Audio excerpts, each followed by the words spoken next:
ओम साईनाथ। मैं पहली बार शिरडी जा रही थी, लेकिन मेरे पास जाने के लिए पैसे भी नहीं थे। लेकिन मेरा बहुत मन था कि मैं शिरडी जाऊं। मैंने अपनी सहेली से 1000 रुपया उधार लिया और मैं शिरडी के लिए चल पड़ी। हम एक टेम्पो में गए थे। वहाँ पे बहुत ज़्यादा भीड़ थी और मैं एक किनारे बैठ के अपनी 6 महीने की बच्ची के साथ पहली बार शिरडी गई।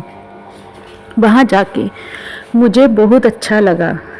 ये मैं आपको बता भी नहीं सकती। मेरा एक छोटा सा बिजनेस था साईं सागर के नाम से। वह बहुत कम चलता था, लेकिन जैसे ही मैं साईं दर्शन के लिए गई, पता नहीं अचानक से मेरा बिजनेस में इतनी ज़्यादा ग्रोथ हुई कि मैं आपको बता भी नहीं सकती। मेरा बिजनेस बहुत अच्छा चलने लग पड़ा। फिर धीरे धीरे करके हमने एक घर लेने के लिए सोचा। हम किराए में रहते थे, लेकिन शहरों में घर लेना बहुत मुश्किल होता है, आप सब ये जानते हैं। मैंने अपने पति को बोला कि हम एक घर अपना ले लेते हैं, उसके लिए थोड़ा एडवांस देना होगा तो हम दे देंगे। लेकिन उन्होंने मुझे कहा कि नहीं, अभी सही वक्त नहीं आया है घर लेने के लिए, हम धीरे धीरे करके ले लेंगे। लेकिन मेरा मन था कि मैंने घर बुक करवा लेना है। मैंने उनकी इजाज़त के बिना घर बुक करवा दिया। जैसे वो घर आए, मैंने उनको बताया कि मैंने घर बुकिंग कर लिया है। वह मुझ पे बहुत ज़्यादा गुस्सा हुए, इतने गुस्सा हुए कि मैं आपको बता भी नहीं सकती। उस दिन बुधवार था, उन्होंने कभी ड्रिंक नहीं करी, लेकिन उस दिन वो ड्रिंक करके घर आए। घर आते ही उन्होंने मुझे ज़ोर से थप्पड़ मारा। ज़िंदगी में पहली बार उन्होंने मुझ पर हाथ उठाया, जो कि मैं सोच भी नहीं सकती थी। मैं बहुत दुखी थी कि उन्होंने मेरे पे हाथ क्यों उठाया। मैं सोच रही थी कि आज मैंने अपनी ज़िंदगी को ख़त्म कर लेना है। मैंने नहीं जीना, मैंने मर जाना है। मैंने रात को 2-2:30 बजे का टाइम था और मैं घर से निकल गई कि मैंने अपने आप को ख़त्म कर लेना है। मेरे घर से कुछ दूर की दूरी पर ही एक रेलवे लाइन थी। मैंने सोचा कि मैं रेलवे लाइन के रेल के नीचे आके अपनी जान दे दूंगी। मैं घर से बहुत स्पीड से बाहर जा रही थी। जाते जाते मैं थोड़ी दूर ही आगे गई। मैंने देखा एक बच्चा साइकिल चला रहा था। वो जैसे साइकिल चलाते चलाते आया, वह मेरे पास से गुजरा एकदम से। मैंने उसको बोला कि छोटू, तू कहाँ जा रहा है इतनी स्पीड में? उसने बोला, आंटी मैं इधर ही जा रहा हूँ। फिर मैंने और आगे बढ़ना शुरू कर दिया। जैसे मैं और आगे बढ़ी, वह बच्चा भी मेरे पीछे पीछे आ गया। फिर मेरे को रोका, बोला, आंटी आप कहाँ जा रहे हो? मैंने कहा, बेटा मैं कहीं जा रही हूँ, पर तुम इतनी रात में जहाँ पे क्या कर रहे हो, यहाँ पे क्यों घूम रहे हो? फिर मैंने उसकी बात पे इतना ध्यान नहीं दिया। मैं फिर आगे बढ़ना शुरू हो गई। मैं आगे बढ़ती जा रही थी, अपने आप में ही खोई हुई थी। मैंने उस बच्चे के बारे में इतनी गौर नहीं करी कि 2-2:30 बजे का टाइम और एक बच्चा सुनसान रोड पे घूम रहा है। तो वो क्यों घूम रहा होगा? वो बच्चा कैसे इतनी रात को घूम सकता है? लेकिन मैंने उस बात पे बिल्कुल ध्यान नहीं दिया। मैं चलती जा रही थी। अचानक से मेरे पति भी मेरे पीछे पीछे आना शुरू हो गए। वह मुझे ढूंढ रहे थे। ढूंढते ढूंढते वह मेरे पास आ खड़े हुए। वह मेरे से बात कर रहे थे और वह बच्चा जो था वो भी हमारे इर्द गिर्द घूम रहा था। वो मुझसे बात कर रहे थे कि तुम घर चलो, मुझसे गलती हो गई, मुझे माफ़ कर दो कि मैंने तुम्हारे ऊपर हाथ उठाया, तुम घर चलो। लेकिन मैं उनकी कोई बात नहीं सुन रही थी। मेरा ध्यान उस बच्चे की ओर था कि ये बच्चा इतनी रात को इधर क्या कर रहा है। फिर मैं एक जगह बैठ गई तो मैंने उस बच्चे को आवाज़ लगाई कि ओए छोटू, इधर आ और मुझे बता कि तू इतनी रात को इधर क्यों घूम रहा है, इधर क्या कर रहा है, तुम्हें कोई उठा के ले जाएगा। रास्ते में इतने चोर कच्चे घूमते हैं, अगर तुम्हें कोई उठाकर ले गया तो तुम क्या करोगे, और तुम्हारे मम्मी पापा कहाँ पे हैं, क्या वो तुम्हें ढूंढते नहीं होंगे, क्या वो तुम्हें इतनी रात को बाहर देख के परेशान नहीं हो रहे होंगे। वह लड़का हंसने लगा।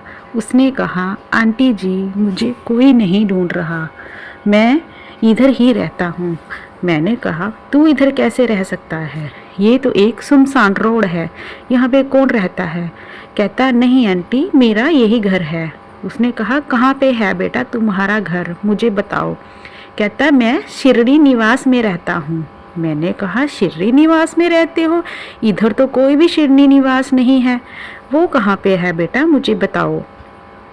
कहता, आंटी वो इधर पास में ही है, आपने शायद कहीं देखा नहीं होगा। मैं फिर उसकी बात पे मुझे कोई मतलब कि पता नहीं चल रहा था कि वो बच्चा क्या बोल रहा है, और हमारा झगड़ा कंटिन्यूस चल रहा था। फिर मैंने वापस आने की सोच ली कि चलो घर वापस चलती हूँ। वो सब कुछ मेरे पति ने भी देखा। अगर मैं अकेली होती तो कोई शायद मेरे ऊपर यकीन भी नहीं करता। मेरे पति ने भी उसको बोला, बेटा बहुत रात हो गई है, आप घर जाओ। कहता, हाँ अंकल मैं घर चल जाऊंगा। जैसे हम अपने घर की ओर जा रहे थे, वह लड़का भी हमारे पीछे पीछे आ रहा था, धीरे धीरे साइकिल चला के। हम जैसे जैसे आगे बढ़ रहे थे, वह लड़का भी हमारे साथ आगे बढ़ रहा था, वो हमारे पीछे पीछे चल रहा था। जैसे ही मैं अपने घर के पास पहुंची, वह लड़का भी हमारे साथ आ खड़ा हुआ। उसने फिर मुझसे पूछा, आंटी जी आप अब घर ही जाओगी ना, और तो कहीं नहीं जाओगी ना। मैंने उसको मुस्कुरा के बोला, हाँ बेटा मैं घर जा रही हूँ, और तुम भी अपने घर जाओ, रात बहुत हो चुकी है। ये सब सुन के वह लड़का वापस मुड़ गया और हम भी ऊपर चल गए। जैसे ही मैं कमरे में पहुंची, मेरा ध्यान फिर उस लड़के की तरफ गया। मैंने सोचा कि ये लड़का मुझे घर तक छोड़ने आया है, कहीं ये किसी चोर गैंग का तो नहीं है जो कि हमारे घर का पता लगाने आया होगा। मैं थोड़ी सी डर गई। फिर मैंने बालकनी से नीचे देखा कि वो लड़का है या नहीं, और जैसे मैंने बालकनी से नीचे देखा, वहाँ पे कोई भी नहीं था। मुझे बहुत हैरानी हो रही थी, लेकिन वह कोई और नहीं, वह साईं बाबा जी का चमत्कार था, जिसने उस दिन मुझे मरने से बचा लिया। अगर वह मुझे रास्ते में नहीं रोकते, मेरा ध्यान नहीं भटकाते, तो मैं जिंदा नहीं बचती, क्योंकि तब तक तो मैं ट्रेन के नीचे आ भी जाती जब तक मेरा पति मेरे पास पहुंचा था। उस दिन साईं बाबा जी ने मेरी जान बचाई। साईं बाबा जी एक बच्चे के रूप में मेरे पास आए, और उन्होंने मुझे ये भी कहा कि मेरा घर साईं निवास है। तो सोचो, साईं बाबा जी साक्षात मुझे एक बच्चे के रूप में दिखाई दिए। बात यहाँ ही ख़त्म नहीं होती। फिर कुछ टाइम बाद मेरा एक बहुत ही मेजर ऑपरेशन होना था।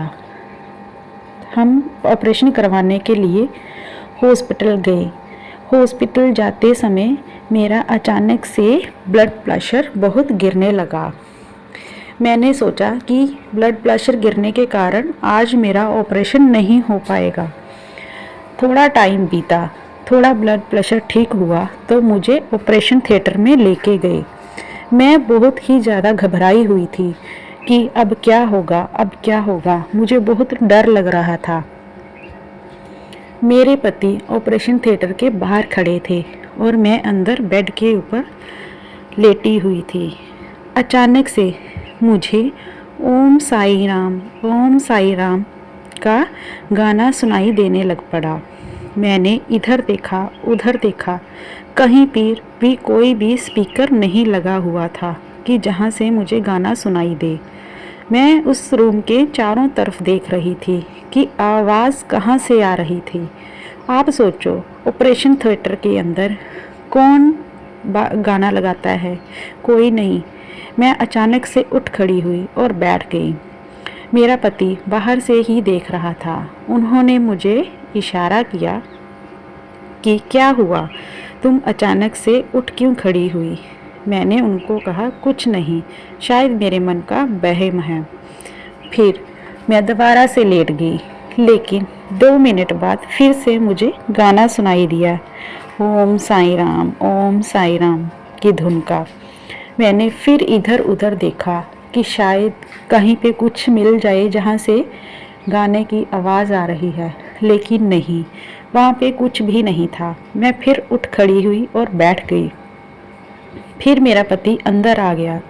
उन्होंने मुझे पूछा कि तुम्हें क्या हो रहा है, तुम क्यों बार बार उठ के बैठ रही हो। मैंने उनसे कहा कि मुझे साईं भजन सुनाई दे रहा है।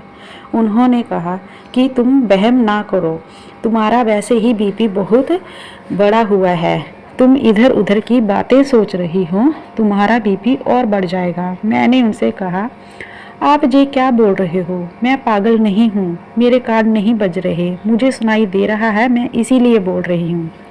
आप भी ध्यान से सुनिए, आंखें बंद करो और ध्यान लगाओ और सुनो कि गाना बज रहा है या नहीं। मेरे पति ने भी आंखें बंद करी और उन्होंने देखा कि गाना धीरे धीरे बज रहा है। उनको भी वह साईं नाम का गाना सुनाई देने शुरू हो गया। उन्होंने अचानक आंखें खोली और बोला कि अब तुम्हें कुछ नहीं होगा, अब तुम्हारे साथ साईं हैं, साईं तुम्हारी रक्षा करेंगे, साईं तुम्हारे साथ हैं, तुम्हारा ऑपरेशन ठीक ठाक से हो जाएगा, तुम घबराओ नहीं। और फिर मैंने लेटी, जैसे ही मेरा ऑपरेशन हुआ मेरा पति बहुत खुश था, क्योंकि मेरा ऑपरेशन बहुत कॉम्प्लिकेटेड था और मेरा ऑपरेशन ठीक ठाक से हो गया। हम दोनों ने साईं जी का बहुत ही धन्यवाद करा और साईं जी को शुक्रिया करा कि हमारा ऑपरेशन ठीक ठाक हो गया है। उस दिन भी साईं जी ने हमारे साथ यह चमत्कार करा जो कि असंभव था। साईं जी हमेशा हमारे साथ रहते हैं, वह हमारे दिल में रहते हैं, हमारे मन में रहते हैं। जिस दिन मैं मरने के लिए जा रही थी उस रात को भी साईं बाबा जी साक्षात मेरे सपने में आए। उन्होंने मुझे बोला, बेटा तुम आगे से कभी भी ऐसा कदम नहीं उठाना, तुम कभी भी घर से बाहर नहीं जाना, तुम अपने आप को ख़त्म नहीं करोगी, यह बहुत गलत बात है। उस दिन मैंने ये बात अपने पति को बताई। उन्होंने भी यह बात स्वीकार करी कि हाँ ऐसा हो सकता है, साईं जी ने तुम्हें ज़रूर बोला होगा। उन्होंने मेरी बात पे विश्वास करा कि साईं जी ने ही मुझे बोला। साईं जी ने हमारे जीवन में इतने सारे चमत्कार करे हैं कि मैं आपको बता भी नहीं सकती।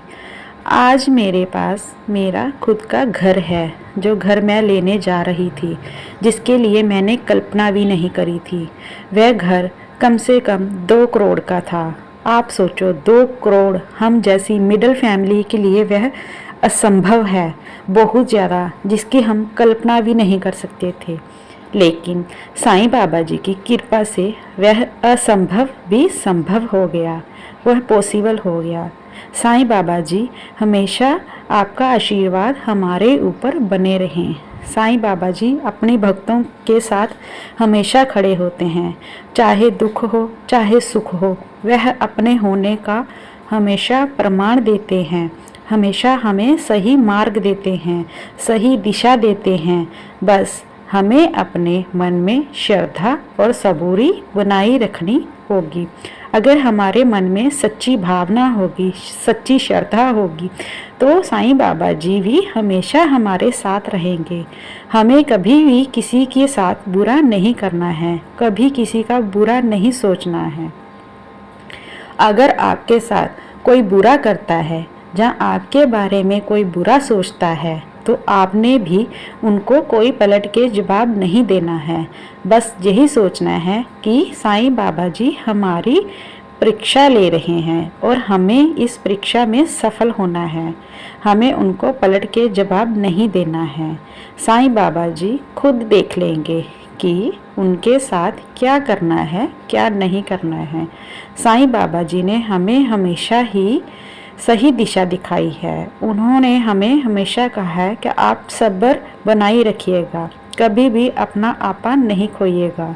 अगर हम अपना आपा खो देंगे, हम में और उनमें क्या फ़र्क रह जाएगा।